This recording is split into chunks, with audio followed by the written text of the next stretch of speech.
Ahojte. Vítajte pri pokračovaní lekcie k piesni Na Trenčianskom moste, kde si dnes ukážeme akordy a rovno aj estu, pozostávajúcu z rovnakých akordov. Poďme na to. Tónina ostáva nezmenená, bude to opäť tónina H-dur. Zahrávam tieto dve varianty, ktoré som si spojil takto v rámci jednej lekcie. Zahrávam to tak, že najprv, čo sú akordy, kde sú držané basy, budem hrať solo pravú, solo ľavú a potom, ako nasleduje esta, tak tamto zahrám spolu naraz, pravú s ľavou.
To bola pravá.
A to bola ľavá.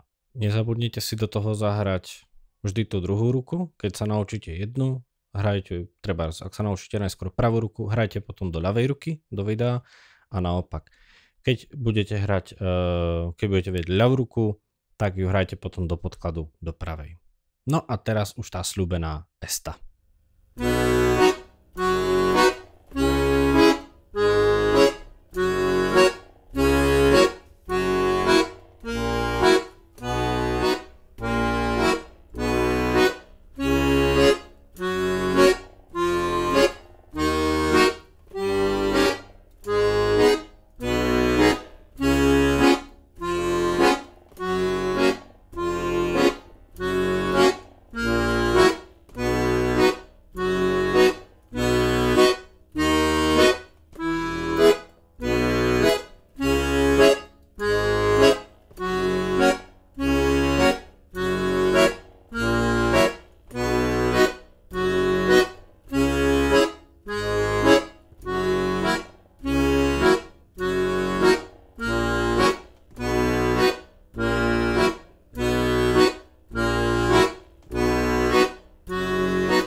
znela Esta v miernom tempe spolu.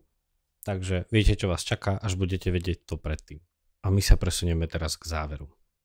Na záver tejto lekcie vám všetkým veľmi pekne ďakujem za zhliadnutie, za vašu podporu, či už je to formou komentára, alebo či je to formou páčika, alebo prípadne aj nepáčika. A nesmiem zabudnúť ani na odber nášho kanálu a zvonček, takže keď na to nezabúdam ja, nezabudnite na to ani vy, aby vám už žiadne ďalšie video v budúcnosti neuniklo a s ním spojené ďalšie a ďalšie ľudovky. Chystám pre vás malé prekvapenie, neviem ešte presne, že ktorá lekcia to bude, ale bude to niečo iné, bude to niečo mimo folklór. Nebude to ľudovka, bude to niečo z populárnej hudby. Nechajte sa prekvapiť, prípadne píšte svoje tipy do komentárov pod video. No a ideme si to teraz ešte zahrať.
Na dnes je to odo mňa všetko.